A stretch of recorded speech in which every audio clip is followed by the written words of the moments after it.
नमस्कार दोस्तों, स्वागत है आपका द ग्राउंड रिपोर्ट में। मैं हूं समीर आत्मज मिश्र। बिहार में आखिरकार उसी तरफ राजनीति बढ़ती जा रही है जिसकी आशंका थी। आपको याद ही है, कल भारतीय जनता पार्टी के 7 मंत्रियों को शपथ दिलाई गई और भारतीय जनता पार्टी के कोटे से मंत्रियों की संख्या ज़्यादा हो गई है। जनता दल यूनाइटेड के मुख्यमंत्री ज़रूर हैं, लेकिन उनके मंत्री कम हैं, हालांकि उनकी सीटें भी कम हैं। लेकिन ये मसला ये नहीं है। मसला ये है कि अभी कुछ मुश्किल से 4-5 महीने बाद वहाँ पर विधानसभा के चुनाव होने हैं।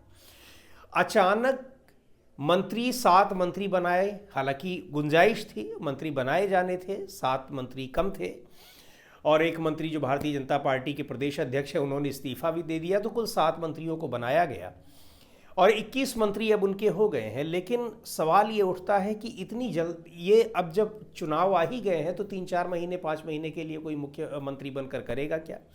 लेकिन भारतीय जनता पार्टी ने इससे एक बड़ा संदेश देने की कोशिश की है। क्षेत्रीय स्तर पर बिहार को साधने की कोशिश की है। जिन 7 मंत्रियों को बनाया गया है अलग अलग इलाकों से आते हैं वो। इसके अलावा जातिगत समीकरणों को भी साधने की कोशिश की गई है। और सबसे महत्वपूर्ण बात तो ये कि उस पिछड़े वर्ग के लोगों को, 2 लोगों को, जिनमें एक मुख्यमंत्री नीतीश कुमार की अपनी कम्युनिटी के कुर्मी बिरादरी के हैं, उनको मंत्री बनाया गया और एक कुशवाहा समाज के व्यक्ति को मंत्री बनाया गया।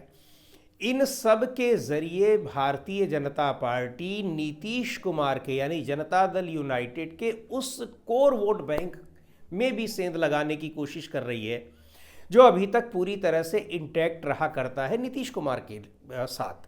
अभी भी है, गठबंधन होता है तो रहेगा ही, लेकिन अगर गठबंधन टूट जाता है तो उसमें उसका बिखराव होना स्वाभाविक है। हालांकि अभी तक स्थिति यही रही है कि वो नीतीश कुमार के साथ बना रहता है।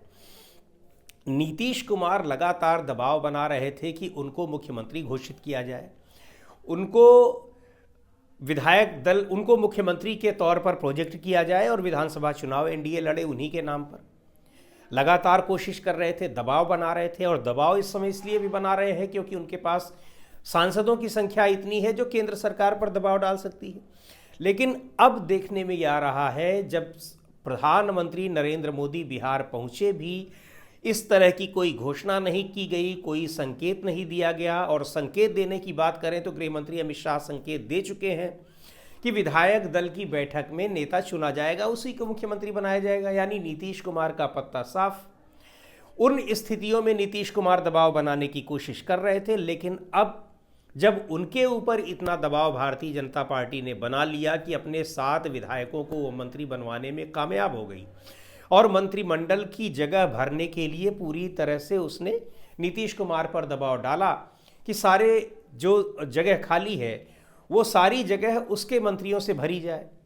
एनडीए के और भी सहयोगी दल हैं, लेकिन और किसी का कोई मंत्री उसमें नहीं शामिल किया गया, केवल और केवल, यानी जनता दल यूनाइटेड का भी कोई एक मंत्री नहीं बनाया गया। सारे मंत्री जो है वो भारतीय जनता पार्टी के बनाए गए। अब ये स्पष्ट हो गया है कि नीतीश कुमार पूरी तरह से भारतीय जनता पार्टी के दबाव में है। भारतीय जनता पार्टी की शर्तों पर ही उनको विधानसभा चुनाव लड़ना होगा। उसकी शर्तों पर अगर वो चुनाव नहीं लड़ते हैं, उनके पास विकल्प ज़रूर है कि वो इंडिया गठबंधन में जाएं, आरजेडी के साथ और कांग्रेस पार्टी के साथ जाएं। लेकिन जितनी देर वो यहाँ कर रहे हैं और भारतीय जनता पार्टी जिस तरह से उनको चारों तरफ से घेरने की कोशिश कर रही है, उस स्थिति में उनकी बार्गेनिंग पावर इंडिया गठबंधन में भी कम हो जाएगी, इसमें कोई संदेह नहीं। अब सवाल ये उठता है कि नीतीश कुमार आखिर ऐसी उनके साथ क्या मजबूरी है कि वो अपनी पार्टी को ये जानते हुए भी कि खत्म होती जा रही है, पार्टी एकनाथ शिंदे के गुट वाली शिवसेना की राह पर जाती दिख रही है।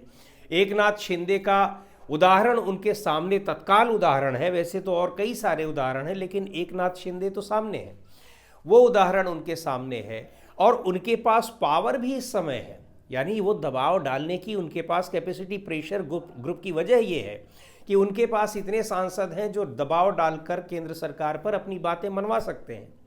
बावजूद इसके, इन सारी चीज़ों के, वो क्यों भारतीय जनता पार्टी की हर शर्त मानने को तैयार हो जा रहे हैं, ये देखने वाली बात है। अब ये है कि क्या इसके बाद अब अगला कदम यही है, क्या भारतीय जनता पार्टी एनडीए के मुख्यमंत्री के तौर पर नीतीश कुमार को प्रोजेक्ट करती है या नहीं, और नहीं प्रोजेक्ट करती है, विधानसभा चुनाव में उतर जाती है, फिर भी नीतीश कुमार एनडीए के साथ जाने को तैयार हो जाते हैं, तो बड़ी साफ सी बात है कि एनडीए में नीतीश कुमार मुख्यमंत्री नहीं बनने जा रहे हैं, इस बात को वो स्वीकार कर रहे हैं, और अपनी पार्टी का हश्र एनडीए के साथ जो तमाम दूसरी पार्टियां हैं, चाहे वो शिवसेना हो, चाहे वो इंडियन नेशनल लोक दल हो, जो भी हो, उस तरह के हश्र को होते देखने को तैयार हैं।